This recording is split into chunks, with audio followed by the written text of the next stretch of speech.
Hola, bienvenidos a Esquina Literaria. Soy Yolanda Miranda y les estoy compartiendo la lectura de este libro de Animales a Dioses, breve historia de la humanidad de Yuval Noah Harari. Estamos leyendo el capítulo número 16 que se llama El credo capitalista y el día de hoy vamos a leer El infierno capitalista. Hay una razón más fundamental todavía por lo que es peligroso conceder libertad total a los mercados. Adam Smith nos enseñó que el zapatero utilizaría sus ganancias adicionales para emplear a más ayudantes. Esto implica que la codicia egoísta es beneficiosa para todos, puesto que las ganancias se emplean para expandir la producción y contratar a más empleados. Pero, ¿qué ocurre si el avaricioso zapatero aumenta sus beneficios al pagar menos a sus empleados y al aumentar sus horas laborales? La respuesta genérica es que el libre mercado protegería a los empleados. Si nuestro zapatero paga muy poco y exige demasiado, es natural que los mejores empleados lo abandonen y se vayan a trabajar para sus competidores. El zapatero tirano se encontrará finalmente con los peores obreros, o sin obreros en absoluto. Tendrá que enmendar su comportamiento o dejar el negocio. Su propia codicia lo obligará a tratar bien a sus empleados. Esto en teoría parece a prueba de balas, pero en la práctica las balas lo atraviesan con demasiada facilidad.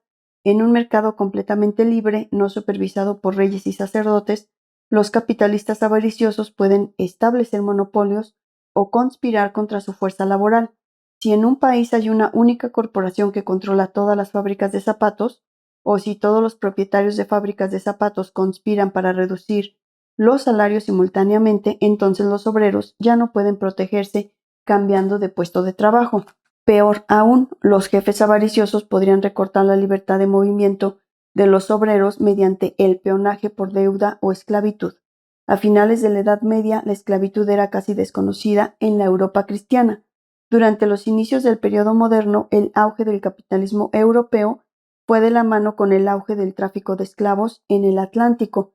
Los responsables de esta calamidad fueron las fuerzas desenfrenadas del mercado, más que los reyes tiránicos o los ideólogos racistas. Cuando los europeos conquistaron América, abrieron minas de oro y plata y establecieron plantaciones de azúcar, tabaco y algodón. Dichas minas y plantaciones se convirtieron en el principal soporte de la producción y exportación americana. Las plantaciones de azúcar fueron particularmente importantes. En la Edad Media, el azúcar era un lujo raro en Europa. Se importaba de Oriente Próximo a precios prohibitivos y se usaba frugalmente como ingrediente secreto en golosinas y medicamentos de aceite de serpiente. Una vez que se hubieron establecido grandes plantaciones de caña de azúcar en América, a Europa empezaron a llegar cantidades crecientes de azúcar. El precio del azúcar bajó y Europa desarrolló un insaciable gusto por los dulces. Los emprendedores satisficieron dicha necesidad al producir cantidades enormes de dulces, pasteles, galletas, chocolate, caramelos y bebidas azucaradas como cacao, café y té. La ingesta anual de azúcar del ciudadano inglés medio pasó de casi cero a principios del siglo XVII a unos 8 kilogramos a principios del siglo XIX. Sin embargo, cultivar la caña y extraer su azúcar era una empresa que requería trabajo intensivo. Pocas personas querían trabajar largas horas en campos de caña infestados de malaria bajo un sol tropical. Los trabajadores contratados habrían producido un bien demasiado caro para el consumo de masas. Sensibles a las fuerzas del mercado y codiciosos de obtener beneficios y crecimiento económico, los propietarios europeos de las plantaciones cambiaron a los esclavos. Desde el siglo XVI al XIX, unos 10 millones de esclavos africanos fueron importados a América. Alrededor del 70% de ellos trabajaron en las plantaciones de azúcar. Las condiciones de trabajo eran abominables. La mayoría de los esclavos vivían una vida corta y miserable, y otros millones más murieron durante las guerras emprendidas para capturar esclavos o durante el largo viaje desde el interior de África a las costas de América. Y todo esto para que los europeos pudieran gozar de su té dulce y sus golosinas, y para que los magnates del azúcar pudieran obtener enormes ganancias. El tráfico de esclavos no era controlado por ningún estado o gobierno. Era una empresa puramente económica, organizada y financiada por el libre mercado, según las leyes de la oferta y la demanda. Las compañías privadas de comercio de esclavos vendían acciones en los mercados de valores de Ámsterdam, Londres y París. Los europeos de clase media que buscaban una buena inversión compraban estas acciones. Sobre la base de este dinero, las compañías compraban barcos, contrataban marinos y soldados, adquirían esclavos en África y los trasladaban a América. Allí vendían los esclavos a los dueños de las plantaciones y utilizaban las ganancias para comprar productos de las plantaciones como azúcar, cacao, café, tabaco, algodón y ron. Regresaban a Europa, vendían el azúcar y el algodón por un buen precio y después se dirigían a África para iniciar otra ronda. Los accionistas estaban encantados con este arreglo. A lo largo del siglo XVIII, el rendimiento de las inversiones en el tráfico de esclavos fue de alrededor del 6% anual. Eran extremadamente lucrativas, como cualquier consultor moderno admitiría rápidamente. Este es el pequeño inconveniente del capitalismo de libre mercado. No puede asegurar que los beneficios se obtengan de manera justa o que se distribuyan de manera justa. Por el contrario, las ansias de aumentar los beneficios y la producción impiden ver a la gente cualquier cosa que se interponga en el camino. Cuando el crecimiento se convierte en un bien supremo, no limitado por ninguna otra consideración ética, puede conducir fácilmente a la catástrofe. Algunas religiones como el cristianismo y el nazismo han matado a millones de personas debido a un odio ardiente. El capitalismo ha matado a millones debido a una fría indiferencia ligada a la avaricia. El tráfico de esclavos del Atlántico no surgió de un odio racista hacia los africanos. Los individuos que compraban las acciones, los agentes que las vendían y los gestores de las compañías del comercio de esclavos rara vez pensaban en los africanos, así como tampoco lo hacían los propietarios de las plantaciones de caña de azúcar. Muchos propietarios vivían lejos de sus plantaciones y la única información que pedían eran libros contables claros de ganancias y pérdidas. Es importante recordar que el tráfico de esclavos del Atlántico no fue una aberración única en un expediente por otra parte inmaculado. La gran hambruna de Bengala, que se ha comentado en el capítulo anterior, fue causada por una dinámica similar. A la Compañía Británica de las Indias Orientales le importaban más sus beneficios que la vida de 10 millones de bengalíes. Las campañas militares de la VOC en Indonesia fueron financiadas por probos ciudadanos holandeses que amaban a sus hijos, concedían limosnas y gozaban de la buena música y de las bellas artes, pero que no tenían ninguna consideración por el sufrimiento de los habitantes de Java, Sumatra y Malaca. Innumerables crímenes y conductas reprochables acompañaron el crecimiento de la economía moderna en otras partes del planeta. El siglo XIX no aportó ninguna mejora a la ética del capitalismo. La revolución industrial que se extendió por toda Europa enriqueció a banqueros y a propietarios de capital, pero condenó a millones de trabajadores a una vida de pobreza abyecta. En las colonias europeas las cosas eran peores todavía. En 1876, el rey Leopoldo II de Bélgica fundó una organización humanitaria no gubernamental, cuyo objetivo declarado era explorar el África Central y combatir el tráfico de esclavos a lo largo del río Congo.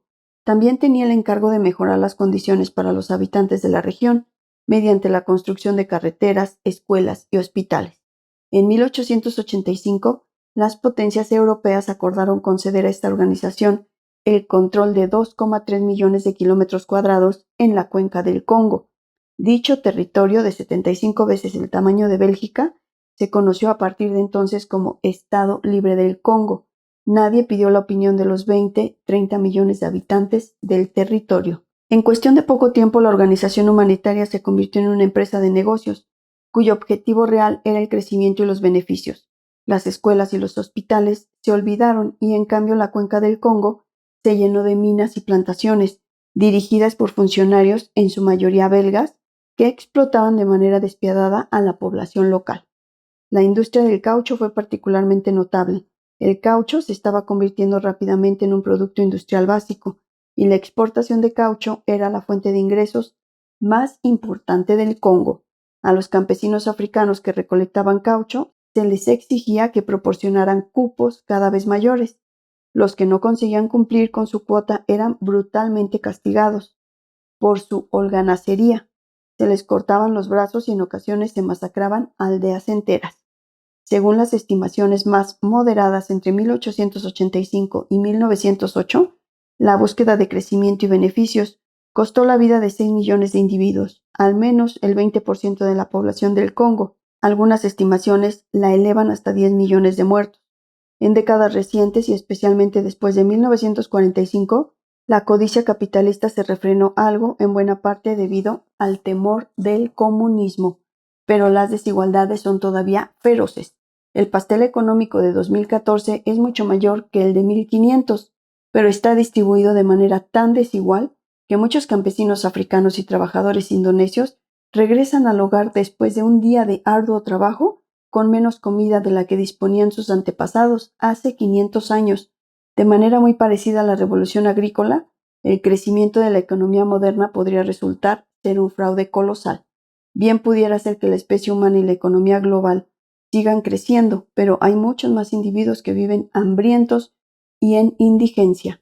El capitalismo tiene dos respuestas a esta crítica. Primera, el capitalismo ha creado un mundo que nadie que no sea un capitalista es capaz de hacer funcionar. El único intento serio de gestionar el mundo de manera diferente, el comunismo, era mucho peor en casi todos los aspectos concebibles, hasta el punto de que nadie tiene el estómago de intentarlo de nuevo. En 8500 a.C.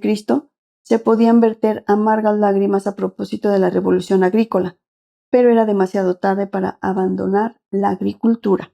De manera parecida, puede que no nos guste el capitalismo, pero no podemos vivir sin él. La segunda respuesta es que simplemente hemos de tener más paciencia. El paraíso, prometen los capitalistas, está a la vuelta de la esquina. Es cierto, se han cometido equivocaciones como el comercio de esclavos del Atlántico y la explotación de la clase obrera europea, pero hemos aprendido la lección y solo con que esperemos un poco más y permitamos que el pastel crezca un poco más, todo el mundo recibirá una porción más sustanciosa. La división del botín no será nunca equitativa, pero habrá lo suficiente para satisfacer a todos los hombres, mujeres y niños, incluso en el Congo.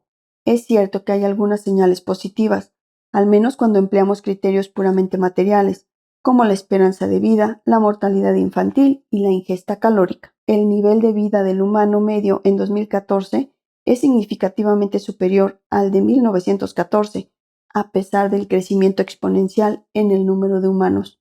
Pero, ¿acaso el pastel económico puede crecer indefinidamente? Todo pastel requiere materias primas y energía. Los profetas de la catástrofe advierten que tarde o temprano Homo sapiens agotará las materias primas y la energía del planeta. ¿Y qué ocurrirá entonces? Con este tema terminamos el capítulo número 16, que se llamó El credo capitalista, de este libro De animales a dioses, breve historia de la humanidad, de Yuval Noah Harari. Los espero en el próximo video para dar inicio al capítulo número 17. Muchas gracias por escuchar.